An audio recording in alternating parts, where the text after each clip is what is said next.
actually go live, but you actually be able to see what we are doing. Right. Okay, welcome to Robertson Co, a little live jewellery making session. It's Friday, it's gone 5. Got the Stella tonight.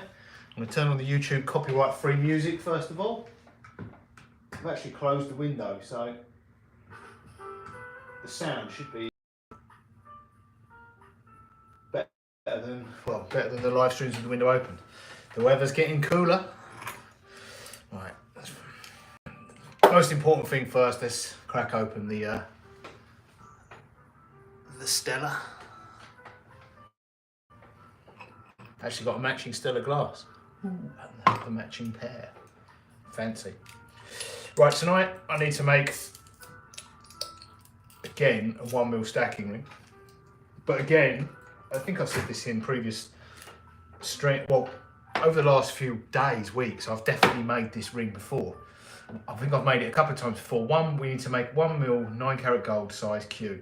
And I'm repeating myself from previous live streams that there's just this weird phenomenon that all of a sudden we will sell these, it's not just that we're selling the same ring, we're selling it in the same finger size over and over again.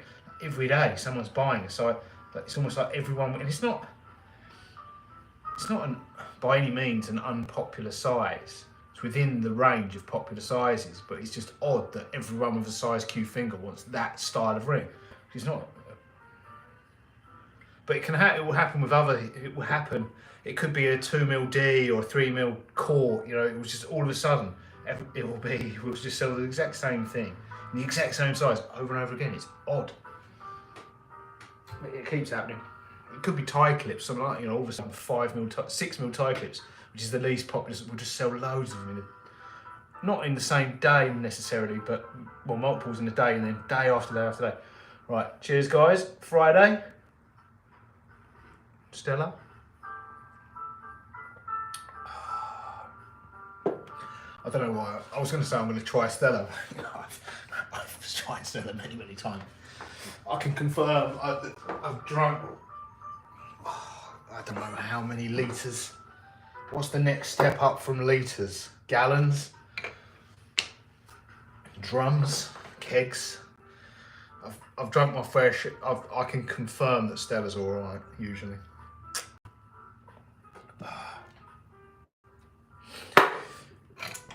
Right, what we do? Other than drinking Stella, 9 karat 1mm rings first. Let's make a ring. So yeah, 1mm. Let me make sure you can actually see this. Right, that is 1mm 9 karat gold wire that we make in-house. We need to make some more actually. Running low on that. That won't last long. Right, so I have a little sheet that tells me what length I need to cut for a size Q, which will be 61mm. So yeah, let's make this, and then I want to, again, I've still got a load of a pile of little component pieces on this end of the desk, the bench. And I've got some wire left from last night's T-bar pendant making session. So I'll try and use this up on some of the rings. Do some tidying up. Because what I really want to be able to do when I've tidied up this little area is have some of the tools that are not on, because we only have the one camera for live streaming at the minute. So I want to put maybe the ring former there and a bench block here, so that we can do some more complicated, well, not necessarily complicated, but more tasks, multiple tasks other than just soldering. And sort of every corner of this bench is covered in clutter at the moment. It's a work in progress. Tidying up is a work in progress.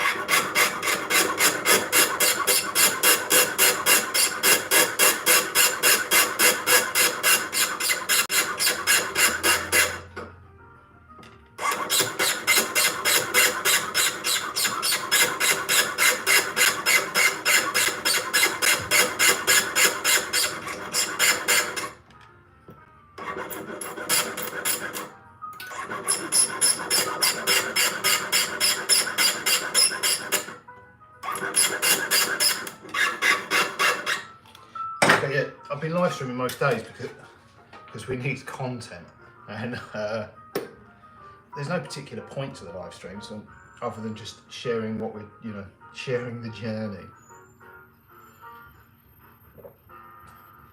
Just showing you how we make the products, but these are genuine tasks that I need to do anyway. I'm still working on editing a video about I'm nearly, I think all the filming's done. I really just need to edit and upload it, but a little video, it's quite a long video actually, it'll be the next long form video on the channel, about an antique ring sizing machine purchased from eBay.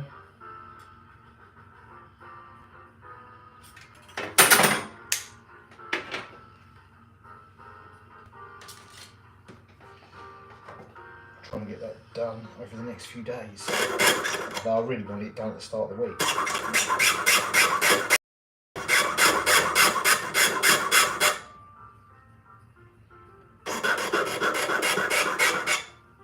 It's been a busy week. Right, so that's our 61mm 9 carat gold round one. Triplet, fingers and thumbs. These are the only rings I don't use. The 1mm halos are pretty much the only ring I don't use a ring bender or ring forming tool, because they don't need it. They probably benefit.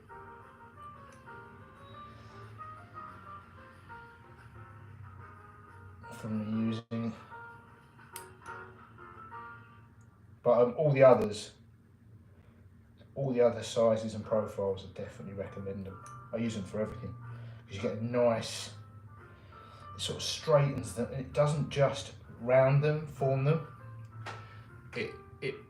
It forms them in both, I don't know what you would call it, axis or planes, so that when the joints come together, because what can happen if you use the triplet, obviously it's tapered, so you can end up with them being, you could then end up having to not just make them meet, they'll often come together, that's exaggerated, but slightly twisted, so then you find yourself having to adjust them not in the two different axes of the way they come together. I don't know if I'm explaining that particularly well. But not only does it round them, it reduces any potential twisting. It just makes the final tweaking of the joint much easier. Plus they're just, if you're doing 4mm wide heavy D, you need pretty good thumb strength to get it around a triplet. Obviously you could use a hammer and mallet, old school.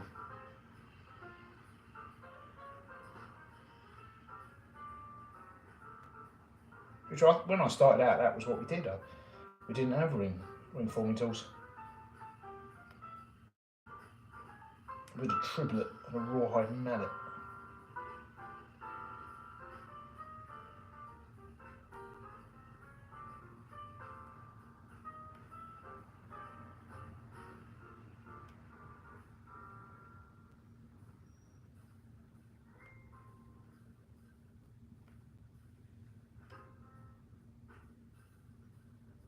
But yeah, things have progressed. We can afford a ring bender.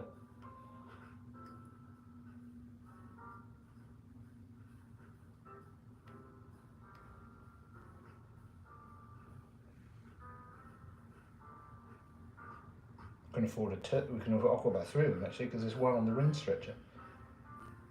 Showing off now. Ooh.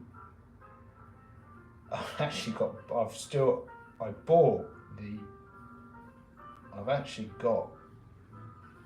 a couple of destined ones as well, but I want to make a video unboxing I've had it about a year. It's still I hope it's okay. I hope it's complete and there's no problems with it, because they would. The amount of time I've had it, I might have had it 2 years, but because I thought, oh, I'm going to make a video about that, I never opened it. So like, if there's something missing or something wrong with it, they're just not going to believe that I haven't opened it. They'll just think I've lost the bit.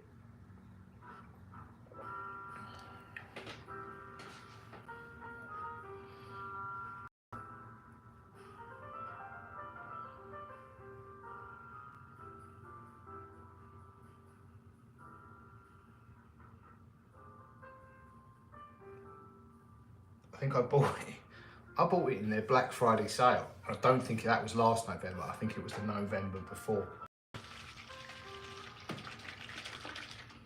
But obviously that's a really busy period. So I just thought, right, I'll film it. I want to film that and I'll deal with that later, and then I never did. Christmas got in the way.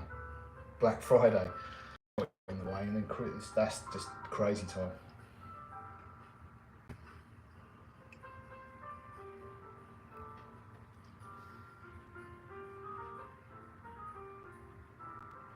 Gee, that's an upcoming ring benders.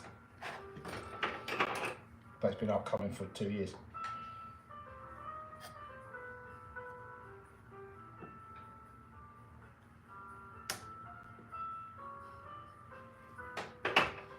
Problem is, people keep buying things, which really gets in the way. But we need the beer money. For more Stellas. So unfortunately, the orders come first, before the videos.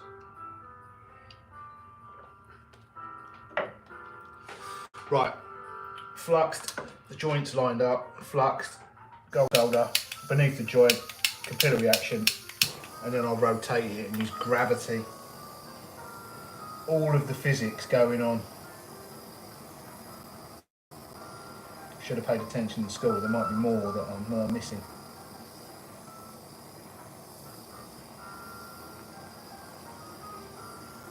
Who knew I'd need physics?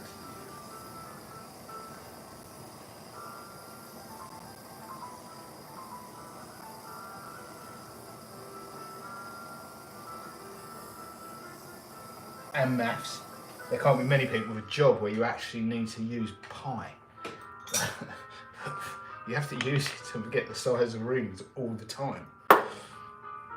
Who else has got a job where they use pi on a daily basis?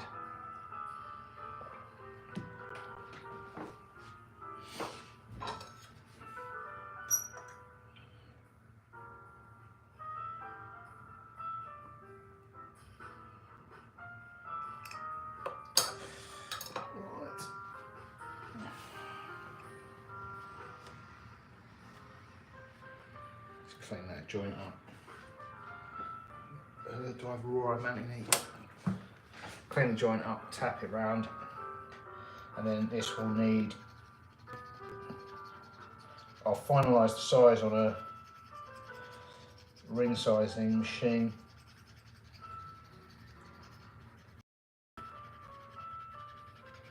I usually slightly stretch them and slightly reduce them, which just gives them a perfectly round. The reducer gives them a perfectly.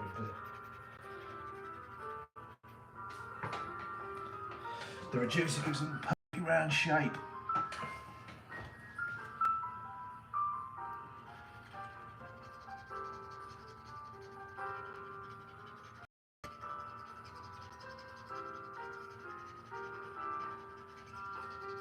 And flattens them out.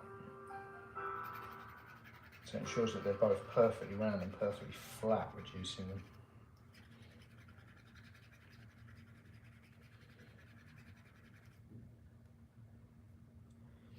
So it should be very close to a Q.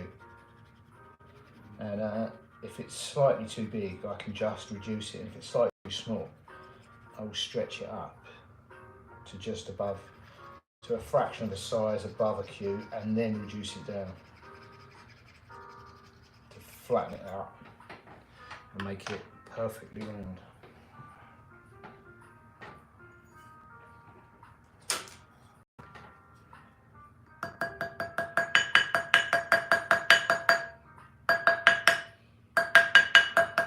I mean, in effect, what you're doing is taking a handmade ring and giving it a machined finish, really.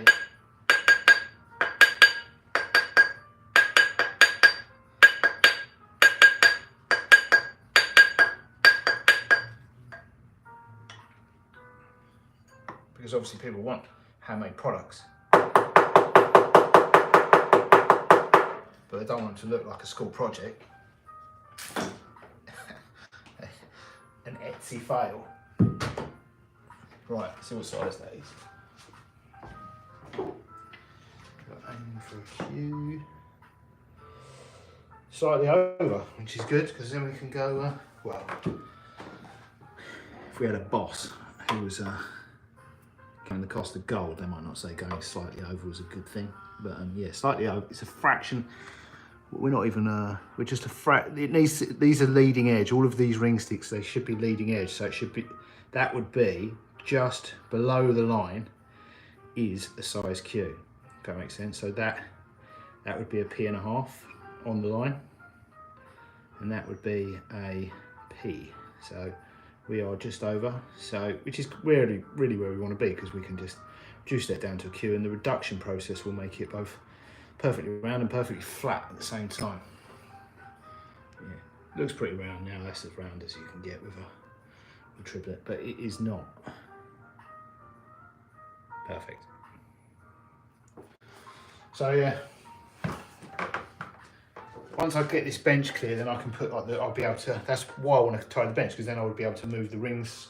The ring size, it takes up a fair footprint, but I'd be able, if I knew I was doing this, once all these parts are gone, I'll then be able to set up the bench with the ring stretcher here for future live streams, so you can see that part of the process.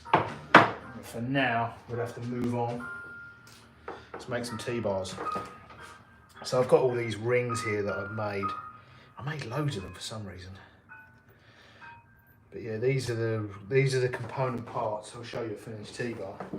This is what we're making. So there are the component rings that we make. And that is a finished T-bar pendant. So that's what we're making, just so we can use up all these rings that are cutting up the bench. I must have made like a whole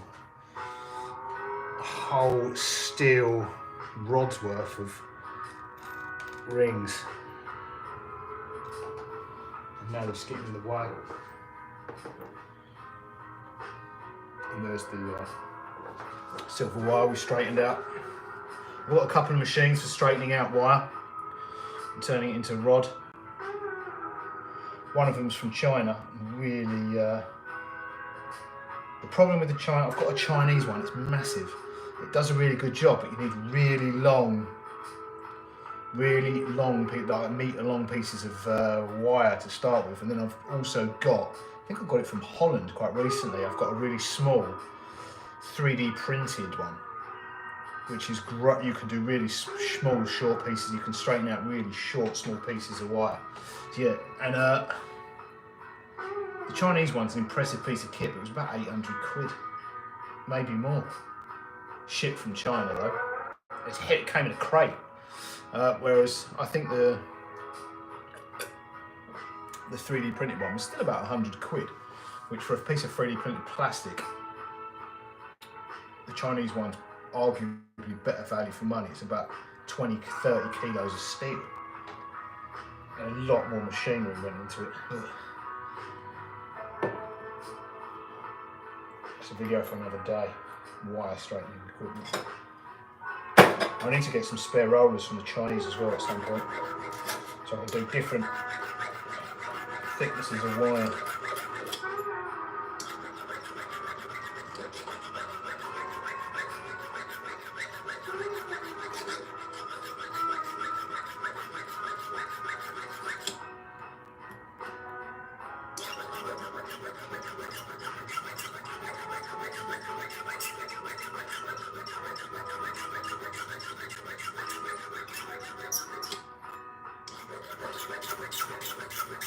Yeah, once you've got the wire straightening tooling, it's a relatively easy process of making it completely straight, just rolling it backwards and forwards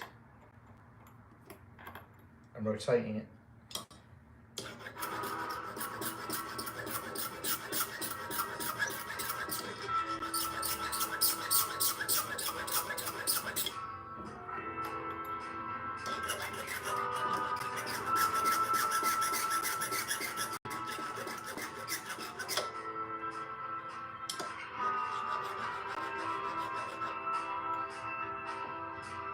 But yeah, 3D printed tooling is a cool concept.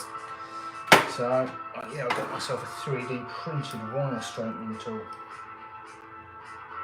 The a metal, but the body of the thing's 3D printed plastic.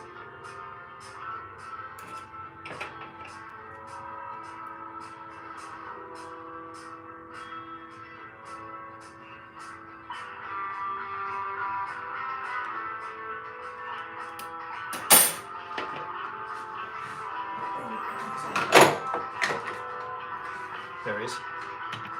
Yeah, that's 3D printed. Just put the. You really need a piece of this. Obviously, this started out longer, and you roll it through backwards and forwards and rotate it. But yeah, we've got how many rollers have we got there? 1, 2, 6 rollers each side. I think this came from. I think it came from possibly from the Netherlands, maybe. I can't remember. Someone with a 3D printer somewhere in Europe was making those. I think the thing is with a lot of these tools, you've got to get them while they're available, because you know there's obviously how many people are in the market for a 3D printed wire straightener? Not many, so they tend to. A lot of these companies tend to disappear.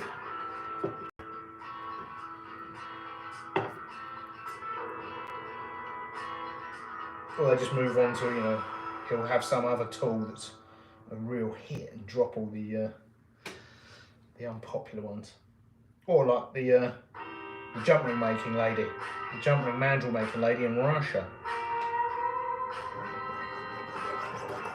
Got shut down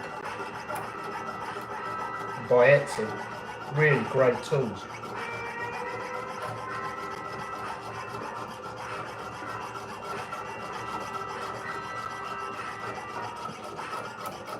But the iron curtain's back up and she's on the wrong side of it.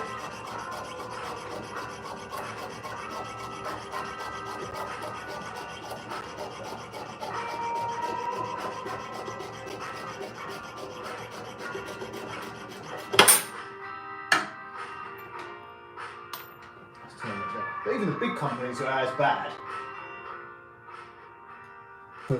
Making things, discontinuing things, changing things.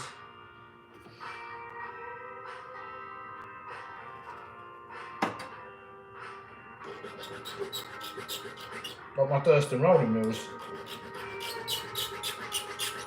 they've messed about with them. Put a load of plastic bits on them.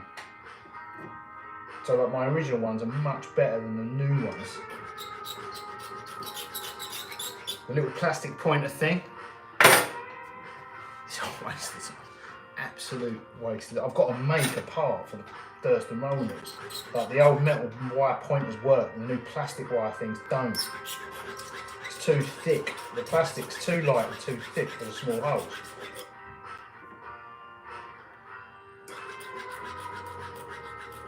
It's like the smallest detail of a rolling one balls it up.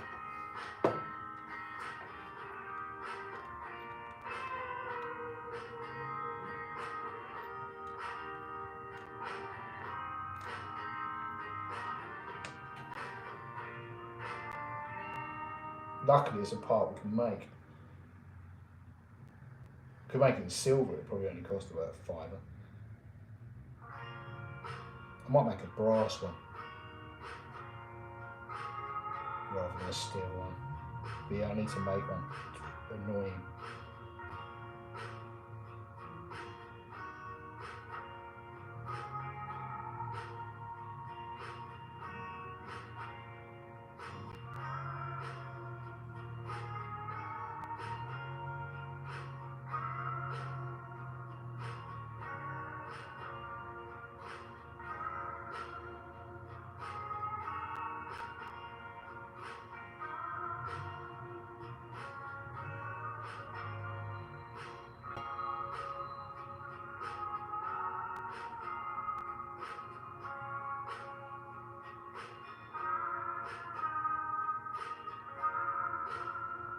But yeah, the key point of that story was, if you see tools that you think are a good idea and you like, get them while you can. A lot of these tool makers are small business, and they do have a habit of disappearing, and even the ones that aren't small businesses have a tendency to discontinue products or just mess with them. They never make them better, you know, they make them cheaper.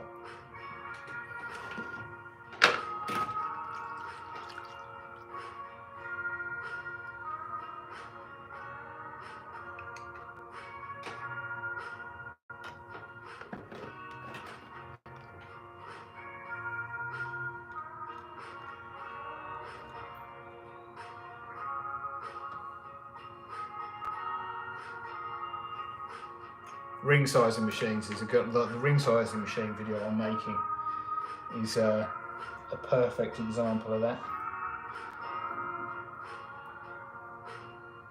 I'm currently working on a video about these. The Penfold Patent ring sizing machine from 1895, and yeah, they're gone. But they're so well made, you can still buy them used. I've got two of them sat right there. But again, that is another example. They messed with it back in 1890, so that's the original one there. No, that is the original one, and it's cast and weighs about 10 kilos.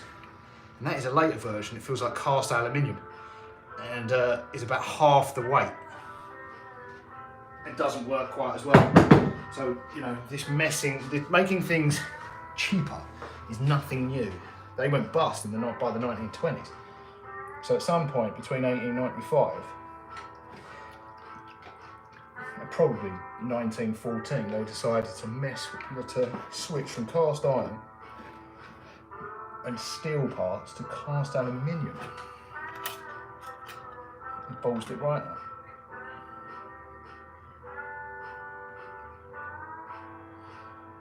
Much like destined, going from steel parts to plastic parts.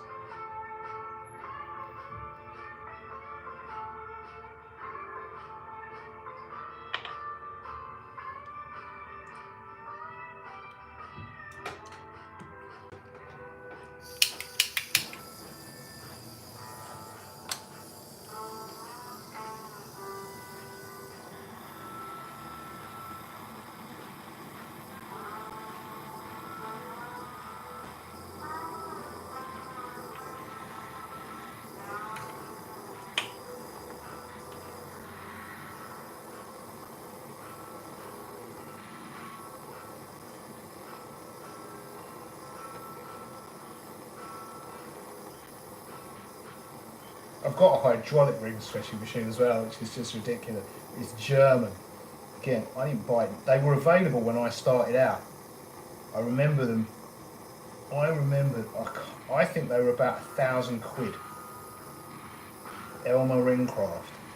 I found one on eBay a few years ago and bought it. It's missing a couple of bits, but it's a crazy piece of kit. This is not working. Now. Yeah, I've got this hydraulic, and it's German. They over-engineered this ring sizing machine. I think it's got a hydraulic press in it. It's probably 5 or 10 ton. There's no ring can survive this thing. I'll make a video about it one day. But yeah, the dies on it, everything's completely over-engineered.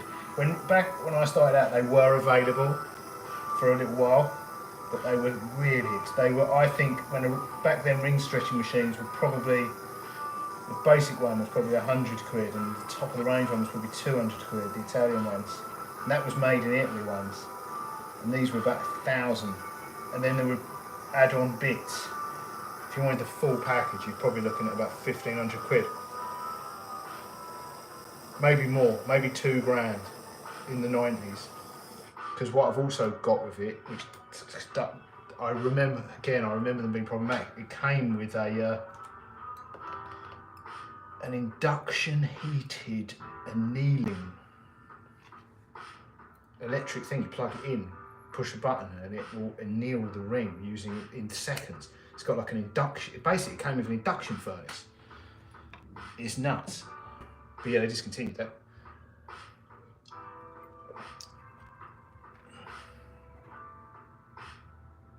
It's massive as well. It's on this white wooden base, the big blue thing. It's crazy.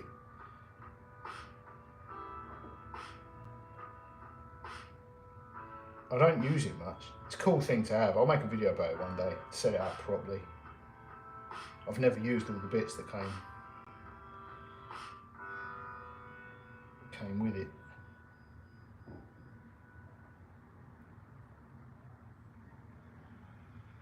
But what it is,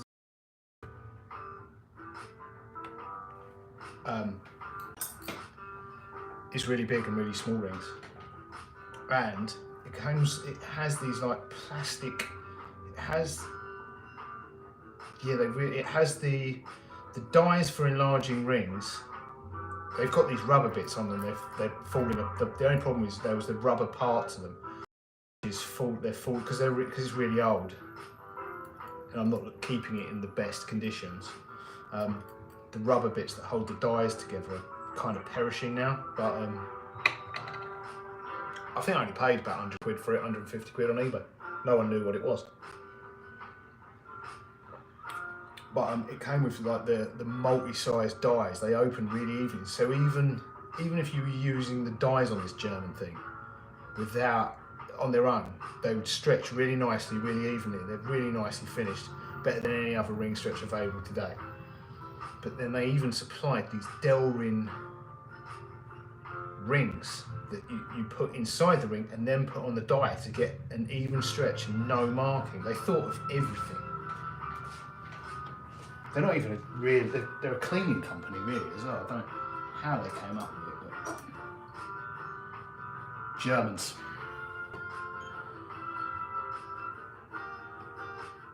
Made the best ring sizing machine ever made. It was so expensive they had to discontinue it. Which is very typical for the Germans. I've got one of their barreling machines as well, that was cool. With the glass cleaning jars. Again, really well made, really expensive, discontinued, because no one wanted to spend that kind of money. The older ones are even better than the new ones because of the gearing. I think they were adjustable speed as well. Well before any of the Chinese ones came out of adjustable speed.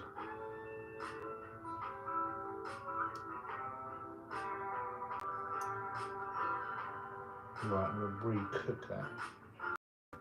For some reason, the solder on that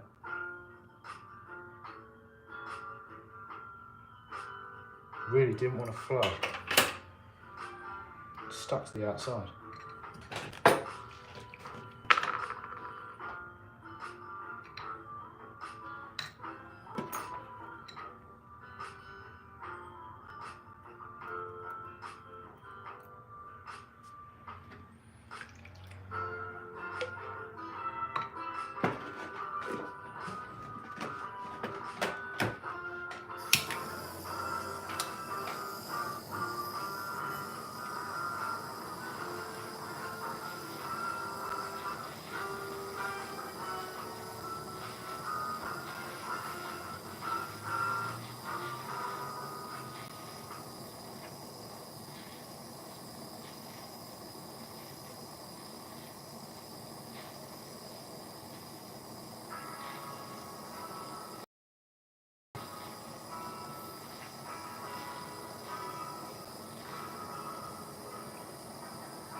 Right. How much wood do we have left? I think we can make a couple more of these.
These are great. If you haven't got one of these, get yourself one. Just the engineer's V-block. They come without. I think I've said this in other live streams. I think, and sometimes they come in pairs. You don't need that bit, but engineers obviously do, so they come with that. I prefer them to the proper jewellers' chenier clamps, although they do have that little added touch of allowing you to. They've got the saw blade guide and the length guide.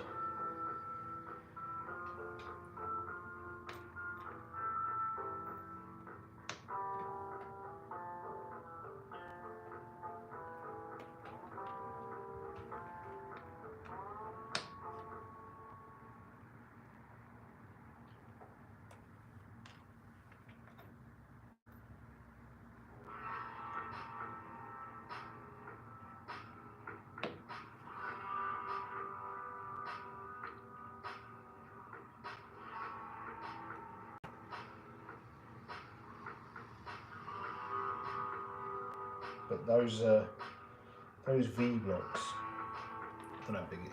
They're just a really nice, sturdy size and weight. What is that? 50mm long, 40mm wide, just under. Is it in inches? It's an inch and a half wide and 2 inches long. I guessed it would be in inches old.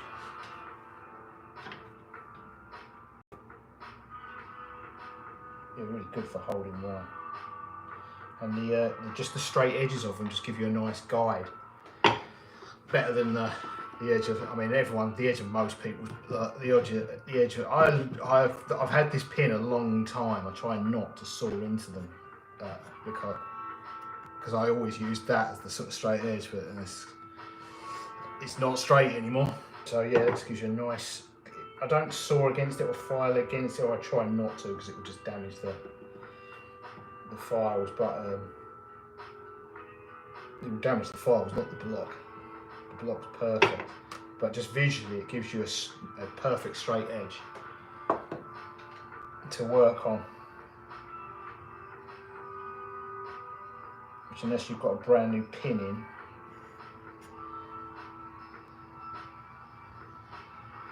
it's unlikely you've got a perfectly straight edge.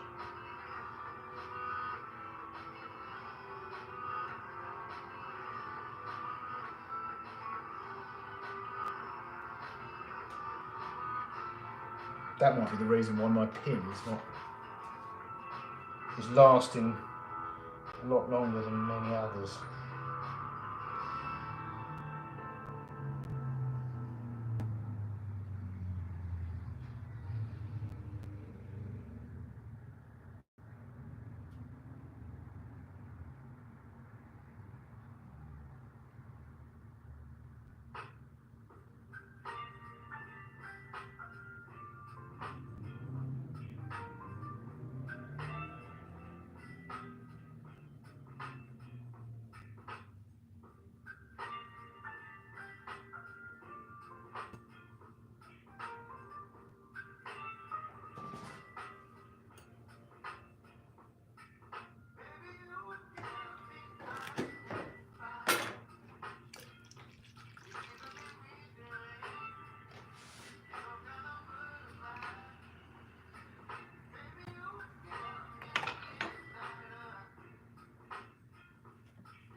This is a GRS pin, I think. It's definitely a GRS bench fitting, but I think it's an original pin. I think.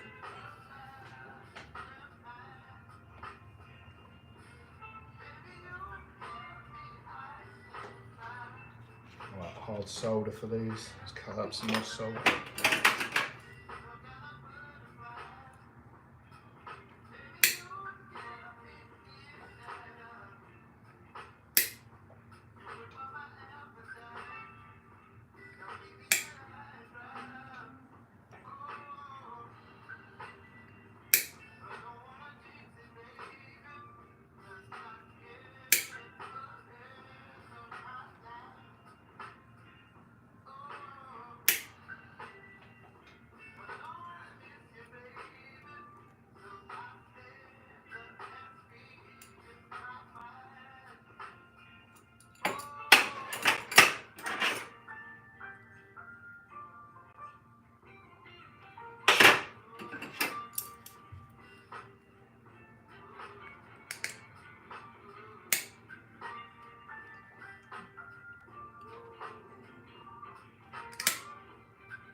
Torch is getting harder and harder to light.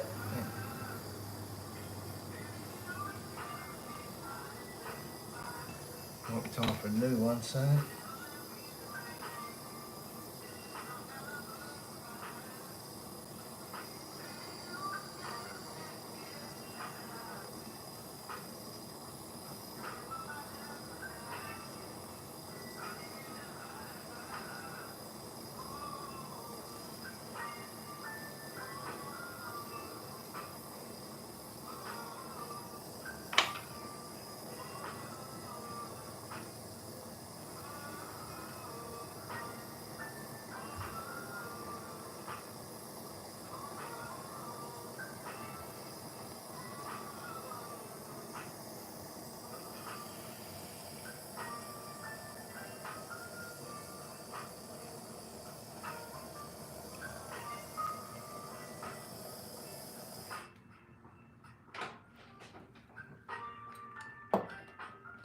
Pull the other one out while I put this one in.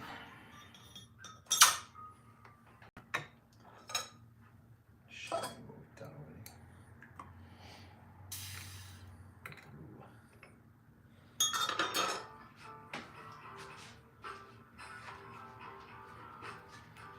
Right, here's the first one we made.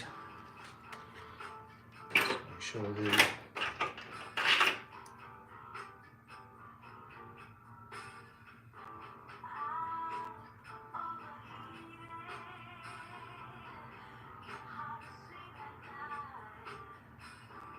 still not right. It's a fraction of a mil off.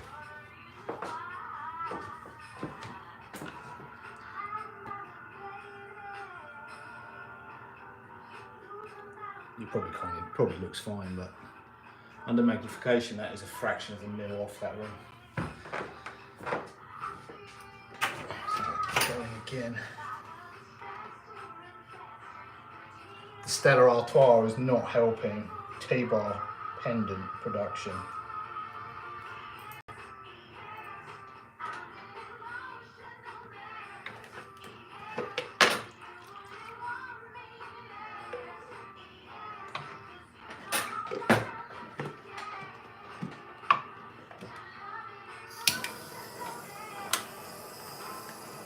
We'll have to change beer brands.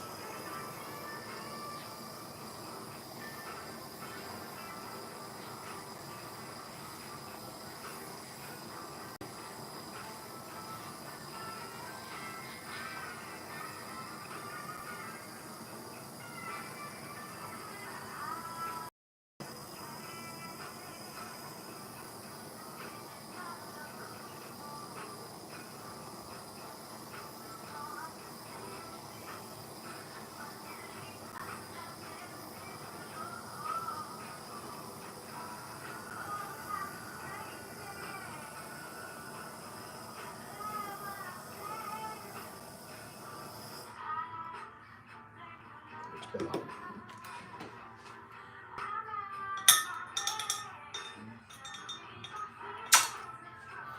Right, I think we're going to get one more out of this piece of rod, because there are some marks on one end of it.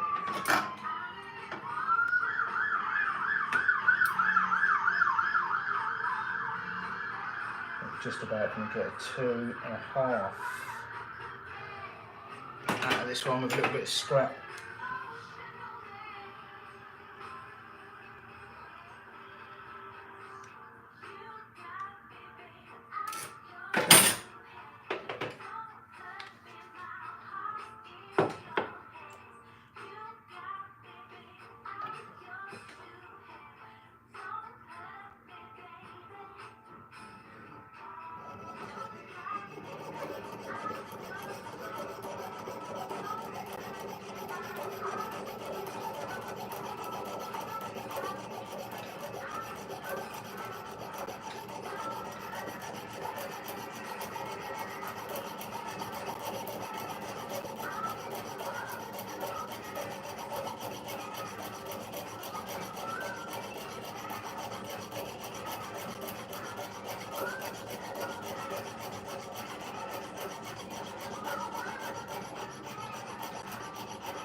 Can go in the melting pot.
Stella.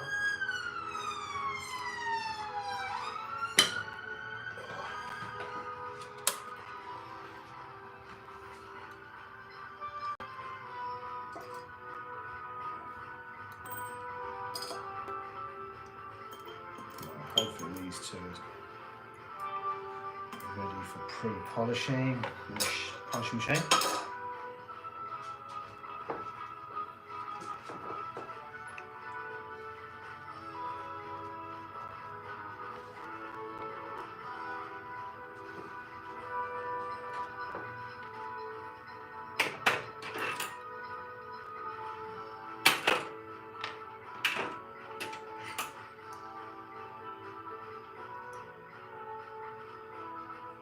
That one is more.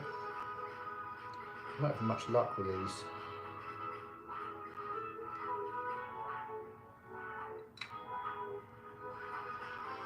That one is.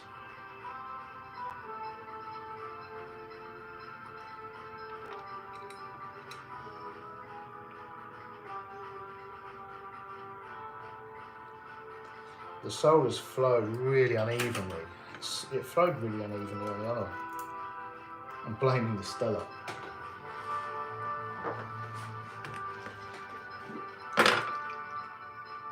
Maybe it's the combination of me and Stella.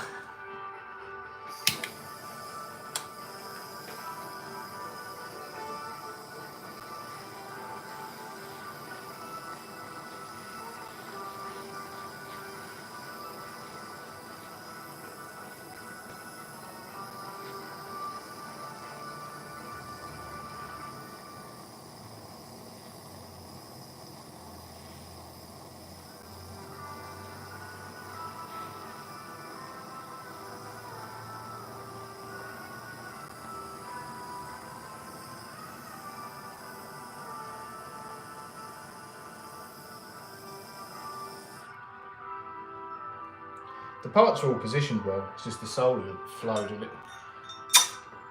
The heat was obviously more intense on one side, so all the sole was on one side.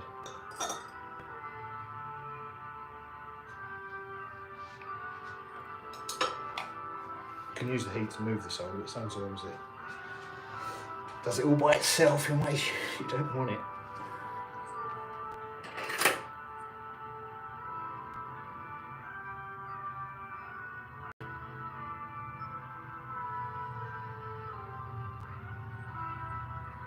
Right, that needs more pickling.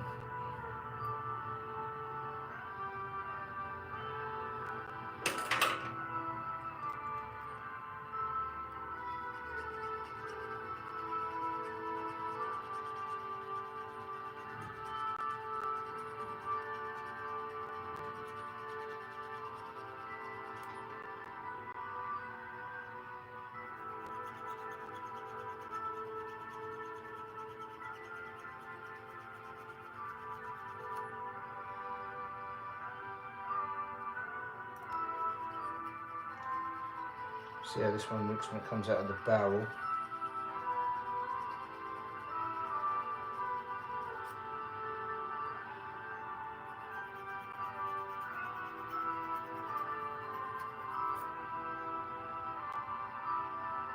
Looks okay.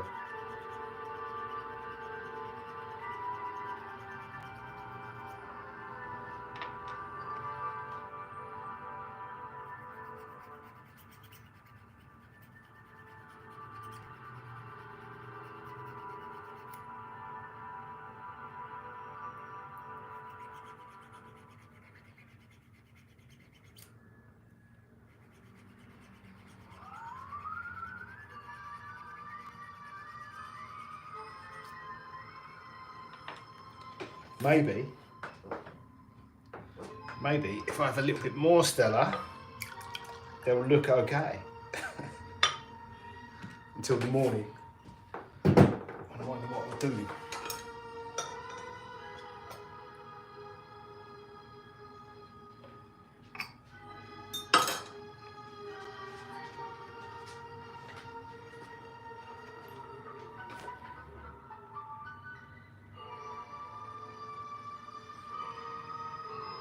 that one is still a fraction of a mil out.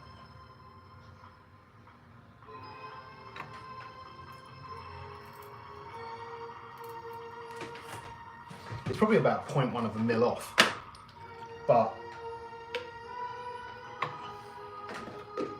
it notices. But in actual terms of measurement, they're only 1.5 mil wide, so if it's 0.15 of a mil, which is a tiny amount, it's 10%.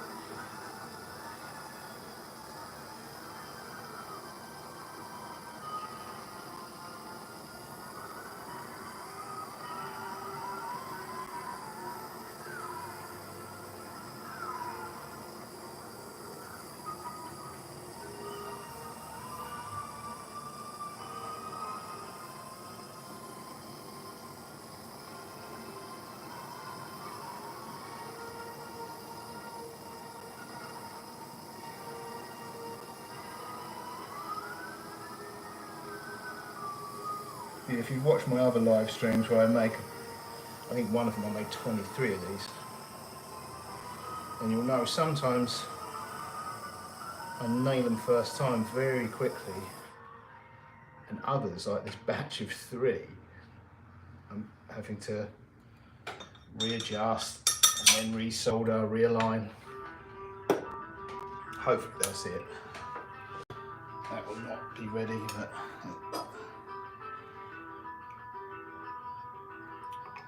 I want to wrap this up.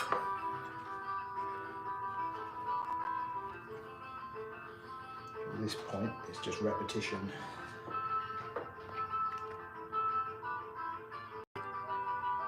Right, yeah. That looks good.